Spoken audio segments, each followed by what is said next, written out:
So today I would like to talk a little bit about the kind of training that we receive and the way that our thinking develops in our culture and in our society, and to examine for ourselves whether it is counterproductive or useful in our quest to practice Dharma or in our quest to deepen spiritually. The basis of this thought, or this subject that I would like to talk about, comes from our recent pilgrimage to India. In our recent pilgrimage to India, one of the places that we visited was Sopema, which is a lake that mystically appeared when Guru Rinpoche was burned. The father of Mandarava, Princess Mandarava, because Guru Rinpoche and Mandarava were caught practicing together. Practicing together, my goodness. It's not like they went on a date or anything. Sorry, I have a little personal issue there. Little energy happening. Anyway, they were caught practicing, and the king, who wanted Mandarava to marry a prince and so secure the growth of the kingdom, then decided to punish them, and he burnt Guru Rinpoche at the stake. And usually that on a big one of those fires piled up with wood. And usually when that happens, the burning would go for a day, possibly 2, 3 at the outside, because, according to the amount of wood that is used. But in this case, the burning went on for a long time, over a week. And the king went back and checked and found that instead of there being, he could see smoke coming, but instead of there actually being a fire there, what had happened was a lake had magically appeared, and Guru Rinpoche was practicing with consort in the middle of that lake. So that is the lake that I went to visit, and right near that lake there is also an amazing place that I found myself very drawn to, which is a very small cave that you have to bend down to go into, and that was Mandarava's cave. That was where she practiced, and she did practice extensively there. So in this cave, there is one Lama who stays there and is constantly in retreat and has been for a long time.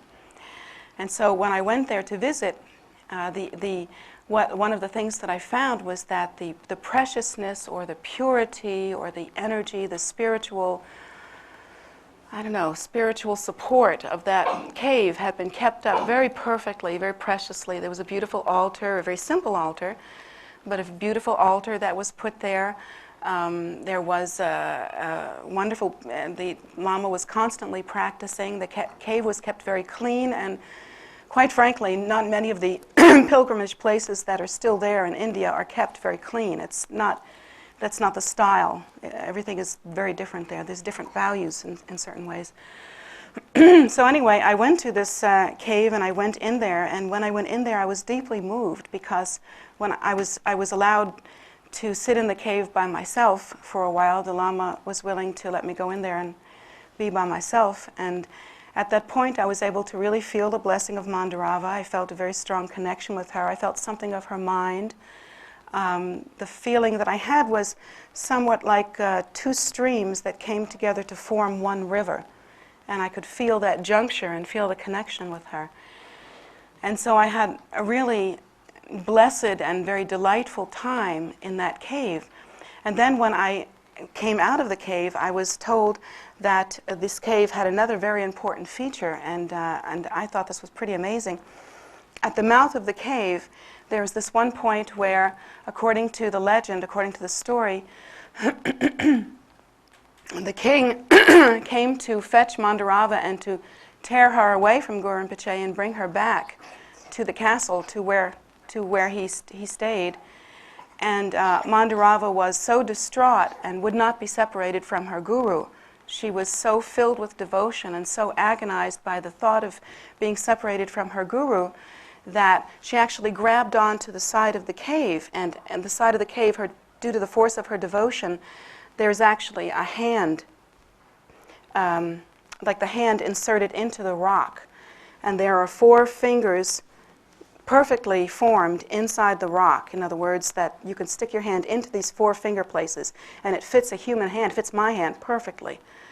And interestingly also, she was being pulled. So when her hand went into the rock, it kind of torqued to the side like that, as though you were pulling from this direction. You know, I've seen that kind of thing. I've been to pilgrimage places before where they say, oh, these two little marks on the rock are an imprint of this great Mahasiddha having practiced there, or there's this footprint in the rock or something like that. And you look at it and you think, yeah, it could be. And so it's kind of inspiring. But about this, there was no doubt whatsoever. This hand went into the rock. It torqued that way, and it even, like in my hand, when I open my hand wide, my pinky stays out a little bit more than the others. Well, this was the same way.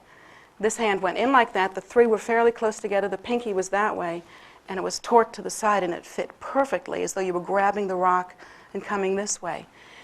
In fact, it was so certain that that's exactly what that was in the rock, and the feeling was so overwhelming that just everybody that was there, when they stuck their hand in the rock and felt how perfectly, the hand was printed in there and had torqued to the side, the feeling was of immediately people would cry.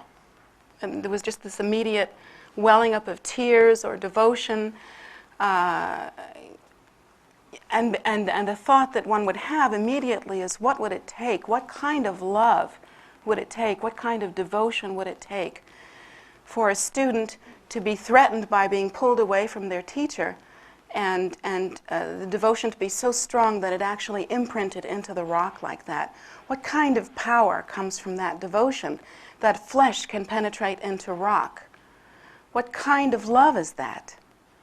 And I think about that in our lives and our training, and coming back here to America, I see that we're Buddhists, and we have the nice little throne, we have the nice little mandala, we have the nice little altar, and we have the nice little students. But I wonder, will we ever know anything like that? Will we ever have that kind of experience of such certainty, such freedom from doubt, such purity in our devotion, such singular absorption in love of our teacher? Will we ever know anything like that?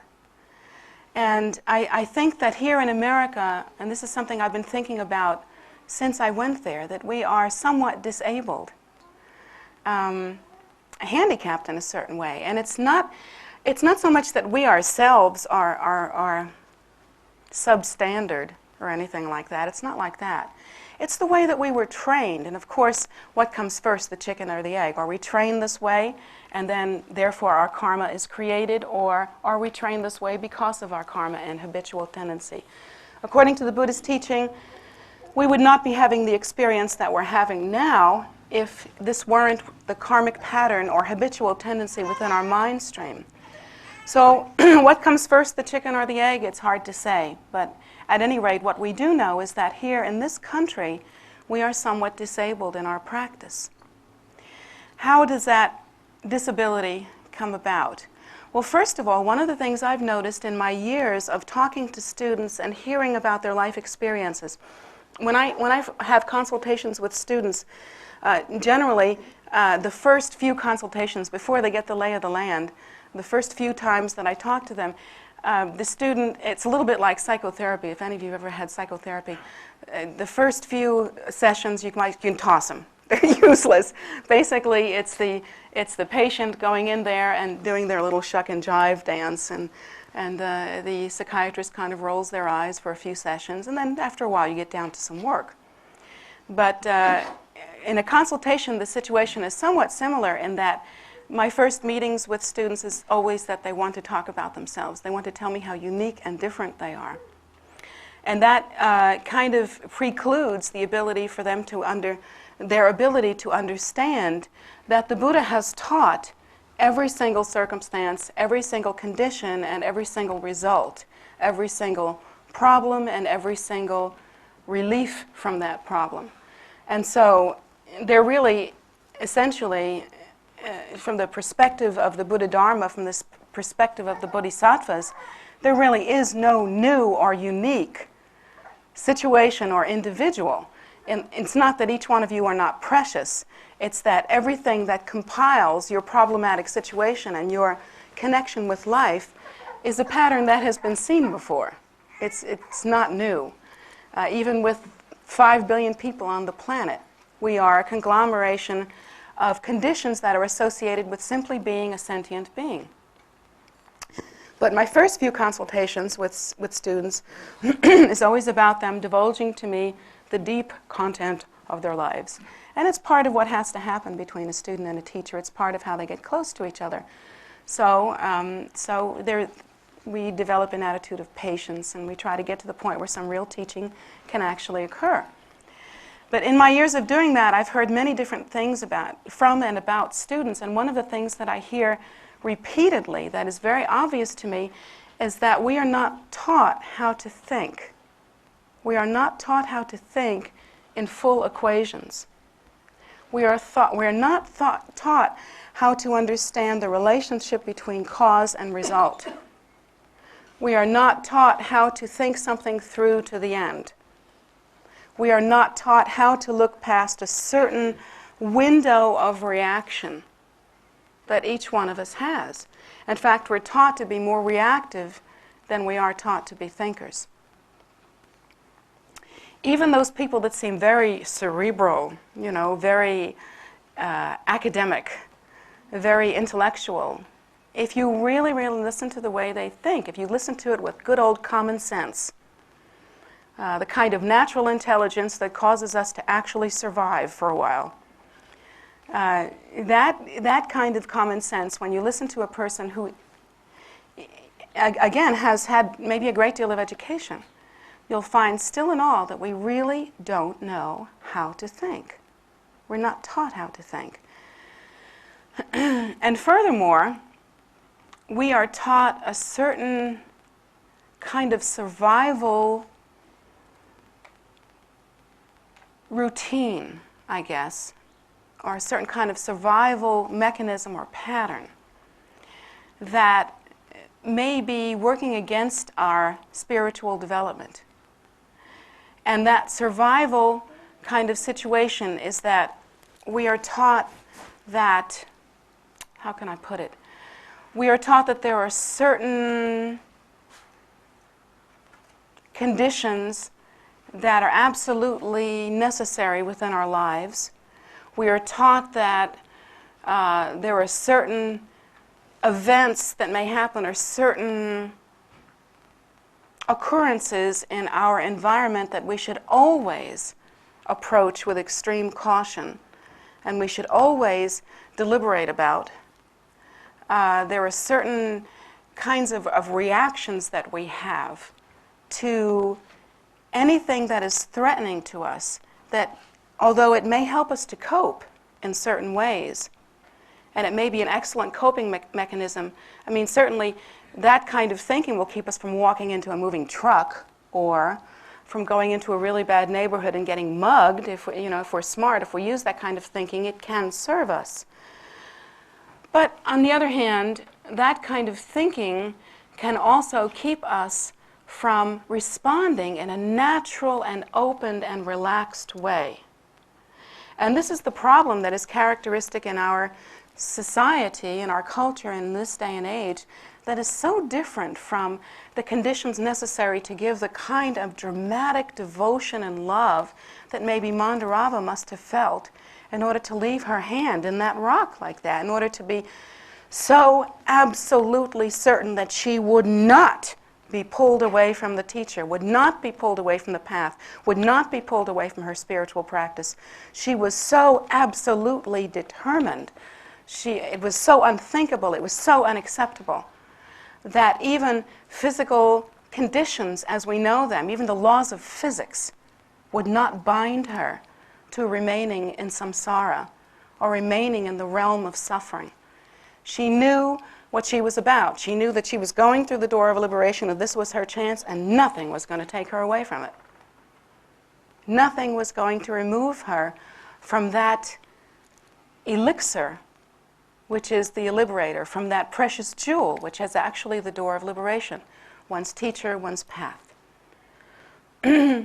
We, on the other hand, are taught pretty much directly and then also indirectly never to be like that. We are taught never to truly surrender our hearts. We don't do it in love relationships. We don't do it in spiritual relationships. We are taught to keep something aside for ourselves for safety. It's this kind of don't go there into the scary place message, you know? Don't ever really give your heart. Never allow, always control yourself. Always be in control. Never allow yourself to be so on fire with this passion of devotion that you are completely ignited. Never really completely spread your wings. Never really do that. Keep everything close to your chest. Keep everything controlled. Be sure you do like that. We are taught never to actually spiritually take flight, because to us that would be a fool's mission. We think, everything, we're in a materialistic society and everything has got to be very concrete for us. We don't like abstract thought too much. We like everything to be very concrete. And so we are taught never to really take flight. We don't want to step off that cliff into the abyss. And furthermore, we are taught to trust, what is the saying, only half of what you see and nothing of what you hear? Is that the expression? It's kind of like that. So when our parents, when our society taught us that, they thought they were doing us a favor, that we wouldn't be duped, that we wouldn't be fooled. And in some cases, it's useful. Because it's useful to have some kind of discrimination when someone just gives you information. You want to develop the kind of discrimination that causes you to maybe see through the filter of their particular conceptualization process. Maybe take it with a grain of salt. Just hear it through the filter of understanding that their thinking may not be so clear. Or even when you read the newspaper, or when you hear something from a politician. Heaven knows that is the right time to use some discrimination, isn't it? That's when you really want to use that discrimination. So when we hear that kind of thing or read from the newspaper something, we have this ability to stand back and go, well, I don't think I'm going to buy that hook, line, and sinker. I think I'm going to wait and see what's the real story here. What's this all about now? So in some cases, we have been taught something that is very useful to us. Don't take any wooden nickels, that sort of thing. But when it comes to spirituality, how do we discriminate? Because now something that is a coping mechanism that we are taught to keep us safe is actually working against us. You see? We have no, in a way, we're a little bit like the animals that I was describing. An animal knows that under certain circumstances there is a fear trigger. There is simply a fear trigger, and across the board, the animal will, if they see anything like it, will experience fear. Because they can't discriminate. They can't say, oh, this loud noise is a chainsaw coming at me. This loud noise is a vacuum cleaner, not likely to hurt me. You see what I'm saying? There's no discrimination. Well, human beings aren't so different. We're not so different. We are taught anything that tries to get us to give rise to so much passion must be bad. It must be dangerous. Keep both feet on the ground. Make sure that, all your supports are in your life. Make sure that everything is nice and neat and controlled. You don't want any of those messy emotions. You know what they do? They just mess the floor up. They just mess up your life. There's no neat compartments they can be put into. And you know how it is. Sometimes you want your ice cream when you want your ice cream. And so that means when you want to feel great passion, you're going to feel it, let's say from 10 o'clock, let's say maybe you're going to practice from 10 to 12. So from 10 o'clock in the morning till 12 o'clock noon, you're going to feel some real passion. Now you have to feel some real passion.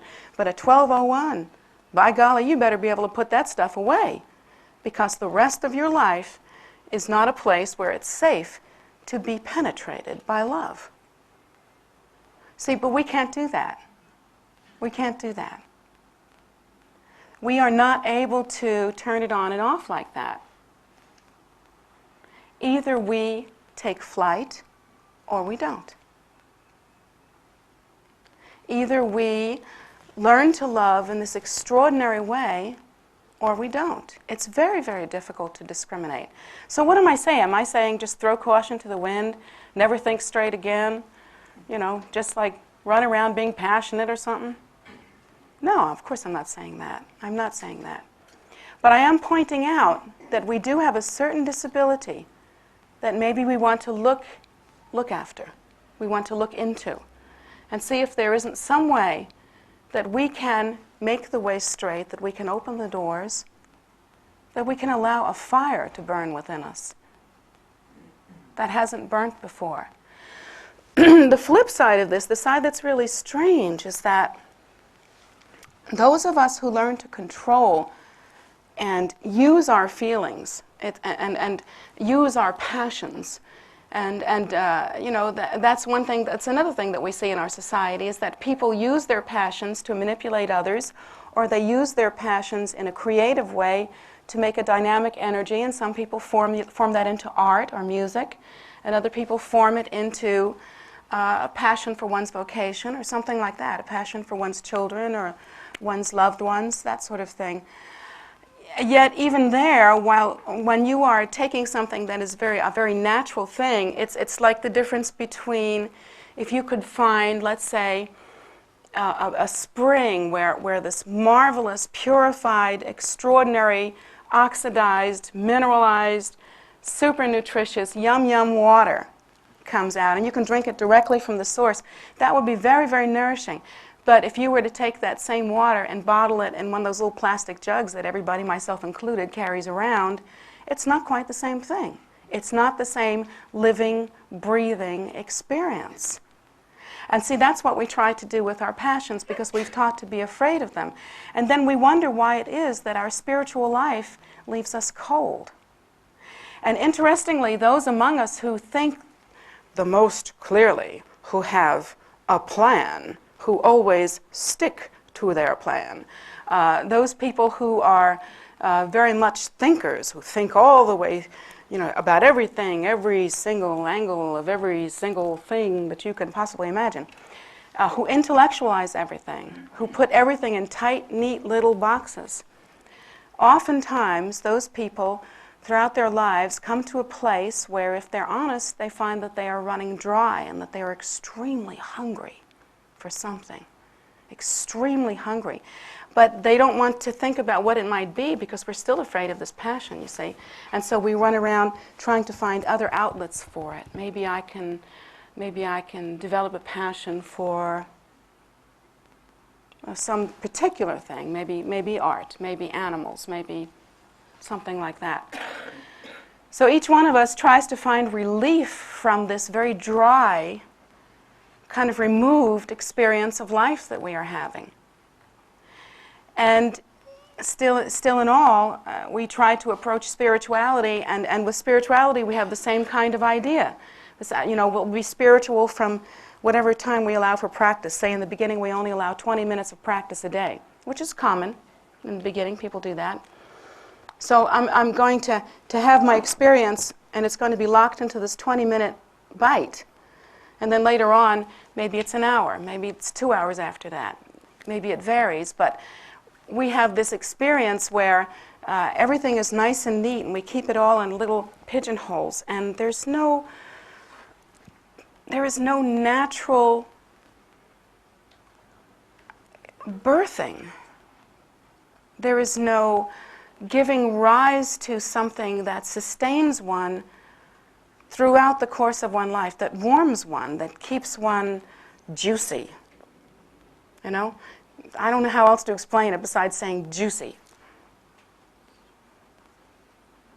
So some of what we experience then, some of what we have been taught, is useful, and it causes us to remain safe. It causes us to think how to negotiate our way through a practical material world, but we also are kind of dying inside. you know? And then my experience has been people will come to the path and they've got their whole life set up in little pigeonholes. And then after you talk to them for a few times, after a while you get that they are so hungry, that they really are so hungry they can hardly articulate their hunger. In fact, if you talk to them about their hunger and try to touch the soft button in them so that they'll come out a little bit and talk to you about it and feel safe doing that, oh, they can hardly think about it. They run. Emotionally, conversationally, intellectually, we run from knowing how hungry we are for that water of life, that juiciness, that wellspring of passion and fire to come forth from within oneself.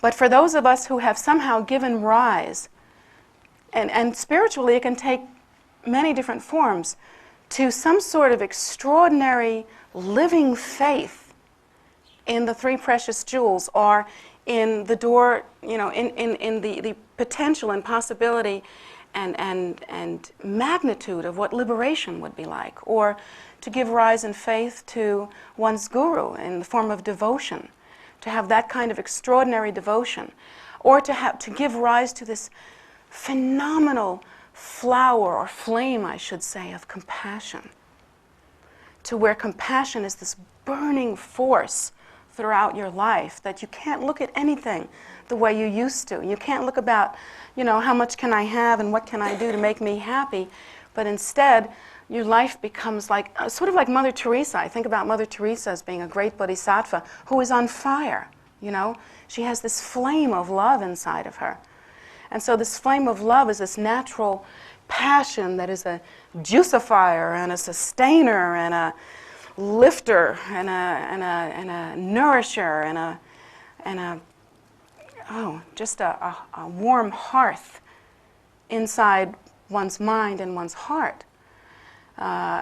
For those people who have managed somehow to give birth to something like that, they are a different kind of person. They are a completely different kind of person. They do not have the same level of neuroses as the first kind of person. They are sustained by something that is kind of like a yes inside, or a life, a thing that is of life rather than anti-life. A natural something, a passion. And so for a person like that, there is a greater sense of joy, a greater sense of freedom, a greater sense of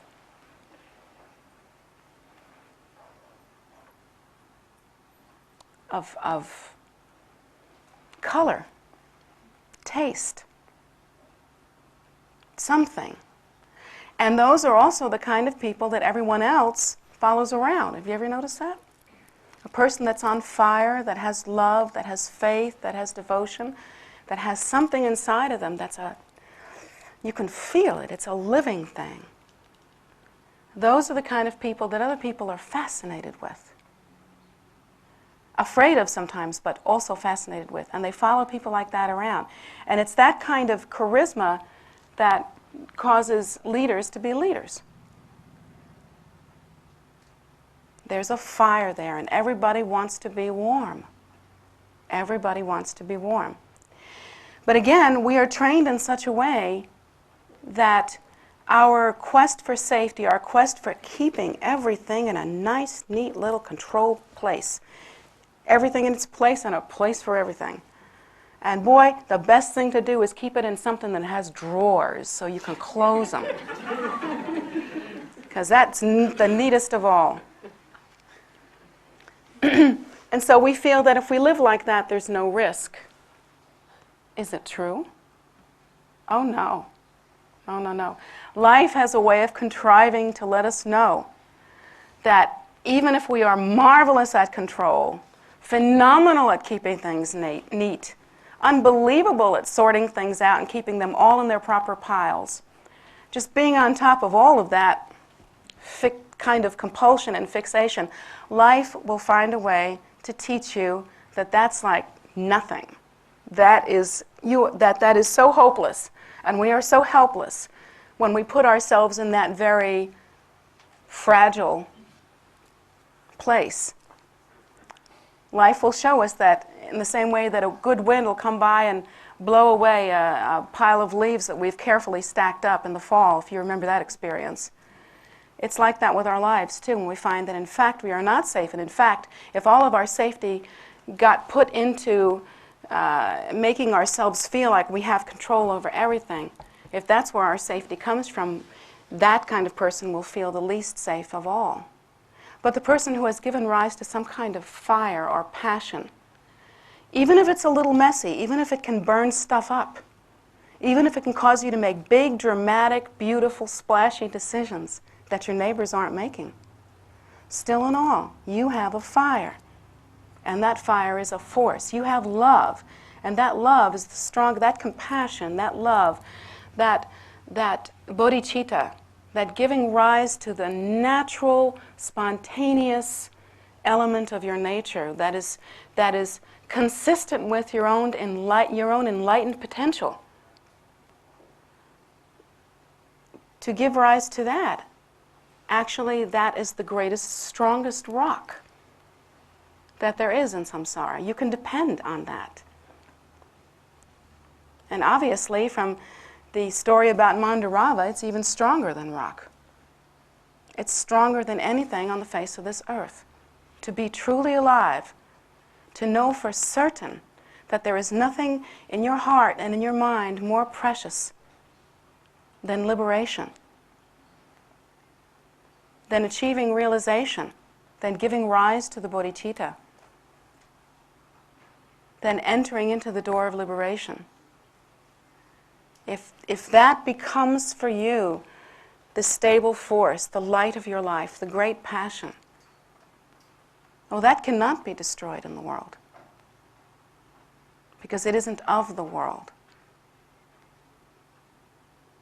You know, it's said in every single great religion that makes any sense at all, that, and what is it Christianity says? Something like, do not lay aside your treasures where they can be eaten by, chewed by moths or rusted or something like that. I'm sorry, wrong religion for me, can't quote it.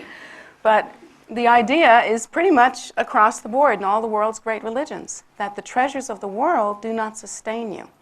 The things that you can control and have and plan and modulate and incorporate are not the things that will keep you safe.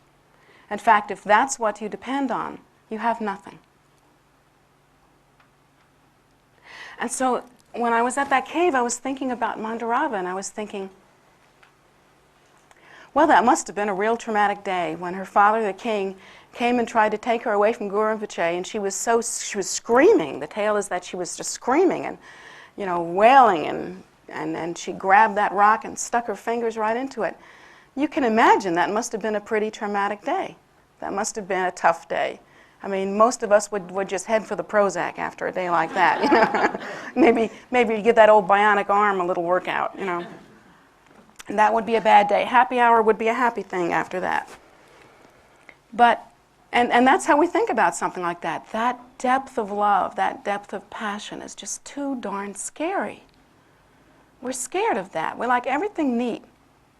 I mean, you know, we spent all our lives getting to where we could buy a house in Potomac. Don't mess it up. You know, it's kind of like that. So it feels like in that kind of condition, we shouldn't put ourselves in danger. We should not, that's too messy, just don't do that. And yet, it seems to me that what really happened there that day was that she could not be moved.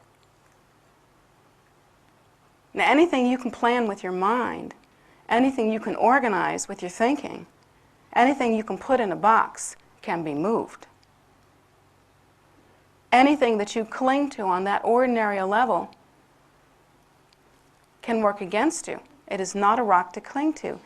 But here was this practitioner who experienced the thing she would not allow to happen due to the force of her devotion. And she was able to overcome that. She was able to prevent being separated from the path, being separated from the light of her life, from the love that was her passion. It was impossible to separate her from her guru, from her path, from the face of liberation, which is what we are taught. We should understand our guru represents to us, the very face of our own liberation. And so that day, that scary day, that messy day, that day when nothing happened the way it was supposed to, nothing that was planned for that day, I guess, happened. But instead, on that day, she proved that there was no force on the face of this earth that could tear her away from the sustenance, the meat, the fulfillment, the light of her life. Do you think that after a day like that, she really felt disempowered? Do you think that she felt too messy? Do you think she wished that she, did not have that experience? My feeling is that probably what happened after that was that she knew on a deeper level than ever before that there is no force in this world stronger than devotion, than compassion, than love. One of the things I knew about her by sitting in that cave, that I could feel from the depth of my being, that most of her prayers were about benefiting sentient beings.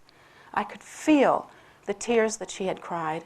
I could feel her level of compassion.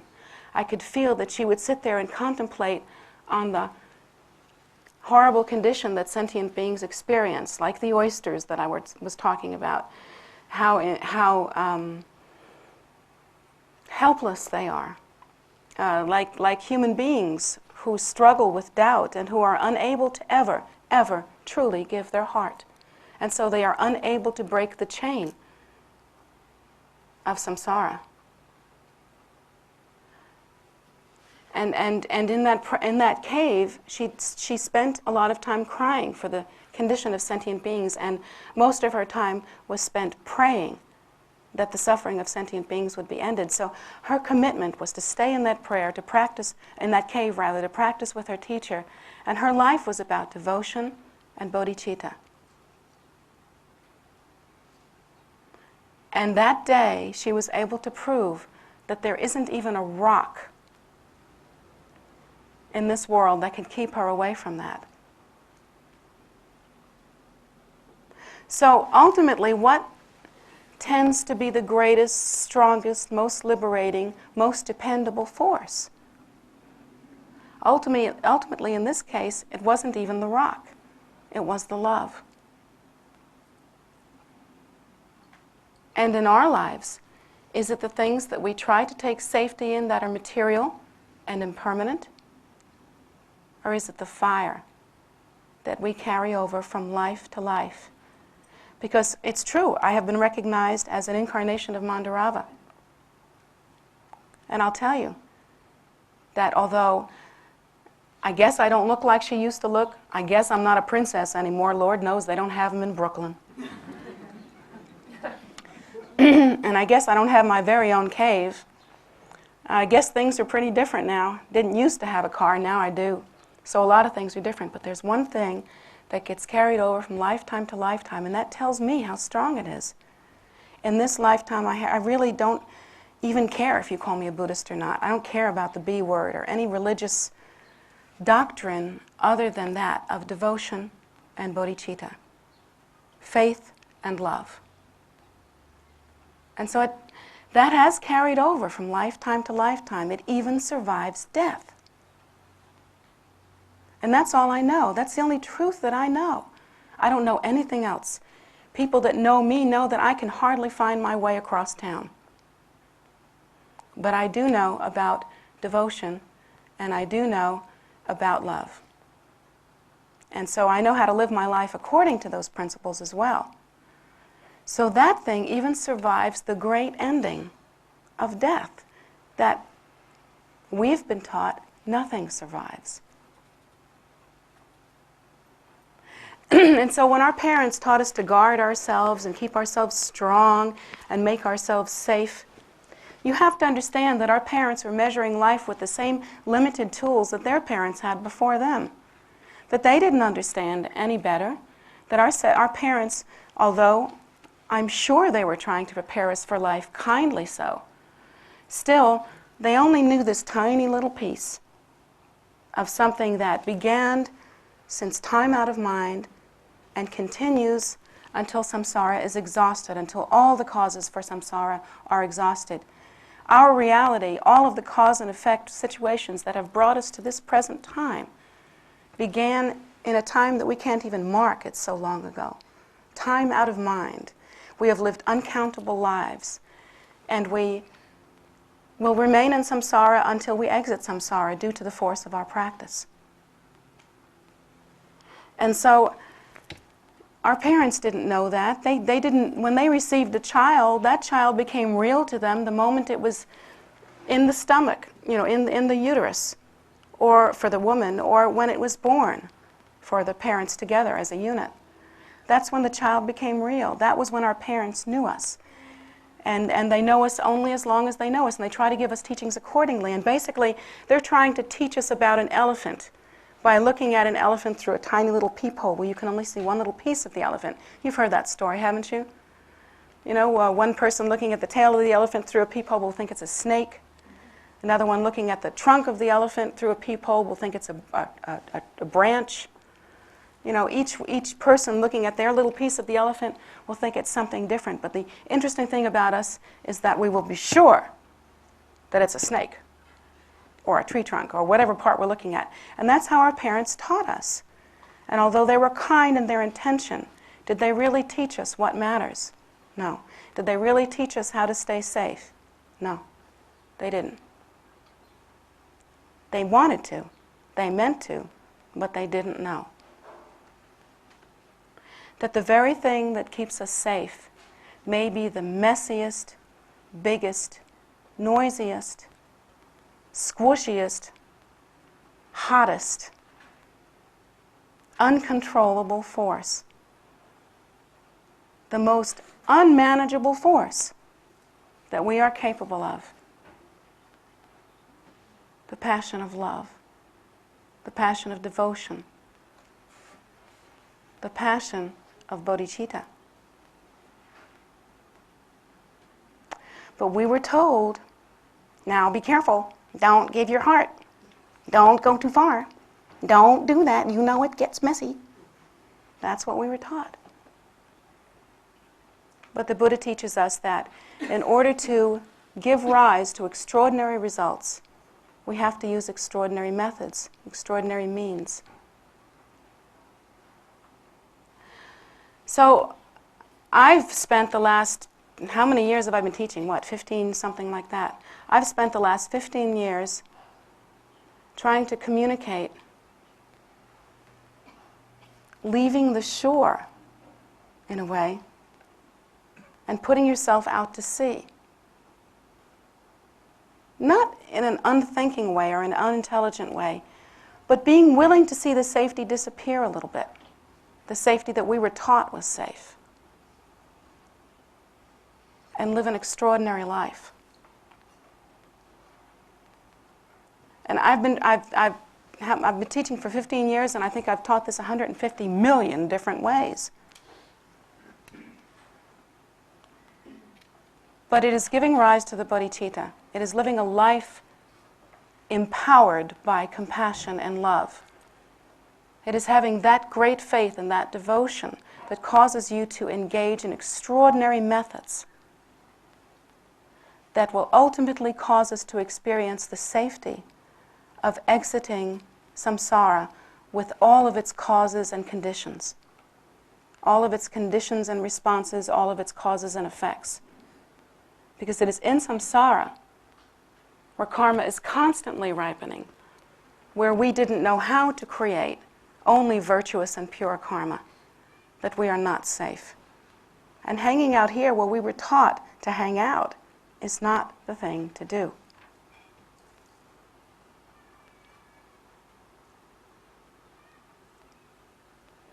So now we have to, as we enter into the path, develop a sense of extraordinary discrimination. The fear will come up. And you have been taught to hang out in fear. Fear is a great way to to delay commitment. In fact, confusion, when I have students come to me all the time, they'll say, I'm just so confused, I can't think all this through. My answer to that is, I'm sorry, forgive the French, bullshit. Because what's really happening there is we are delaying something powerful. Delaying commitment. Delaying what you can do to make yourself strong.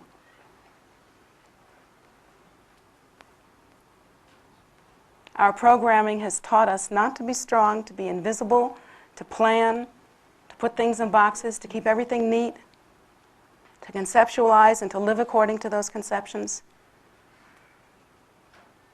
And we were never taught to risk in order to give rise to great passion. We were never taught to be affected by the suffering of the world sufficiently enough where we can love. All we know how to do is to protect ourselves. But there's so much more. If you could only understand that that force of love is unconquerable once we actually give rise to it. Nothing can resist it. And no matter what we see in front of our eyes, it will continue to grow like a great blessing and will appear life after life after life. It is the only thing that we can take with us. None of the things we were told to feel safe with can be taken with us. But that love can. The habit of love, the habit of devotion, the habit of that kind of passion, that can be brought from life to life. So I suggest that you get another opinion, a second opinion. You know, you got one from your mom, you got one from your dad, got one from your parents. Now you need a second opinion. And so I'm giving it to you. I think that you ought to reevaluate what actually keeps you safe. I think you ought to reevaluate what it takes to be happy. It isn't protecting yourself. It's loving. It isn't standing outside the experience of the holy and the mystical, the experience of the outrageously colorful, beautiful, deep, profound, moving experience of spirituality. To stand outside of that does not keep you safe. It keeps you dry. It keeps you impotent. It keeps you quiet, but it doesn't keep you safe.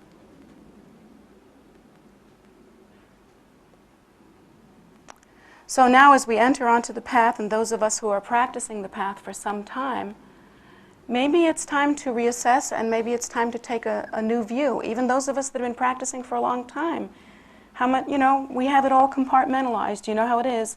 This much for the 3 precious jewels, this much for my path, and this much for me, as though there were a difference. And so long as there is a difference in your mind, there always will be.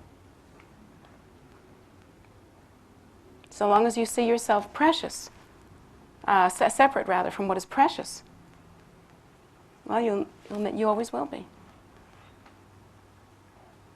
And for those of us who are just starting on the path, the first thing to do before you call yourself a Buddhist or get one of these gizmos, or learn how to do some mantra or start looking like us, we all wear shawls and everything, before you start doing any of that, the thing to do is to develop a good heart, a really open, loving, risking heart.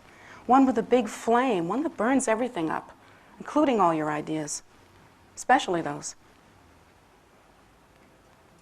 That's the best kind of heart to have, messy. So messy that it splashes over and fills the world. So that's what it takes to start out. You have to ask yourself, are you ready? If you are, let's do it. If not, get ready. Because it's the only treasure that you have that will sustain you. and it is part of you. It is not something that you have to build. You don't have to compose it. You don't have to get one. You don't have to grow one. It is your nature.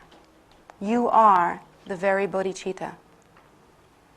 You are that. And as we awaken to our Buddha nature, that's what we discover, that that flame is the truth of us. And all the control and all the separation and all the whatever that thing is that we do when we arrest ourselves, that is the lie.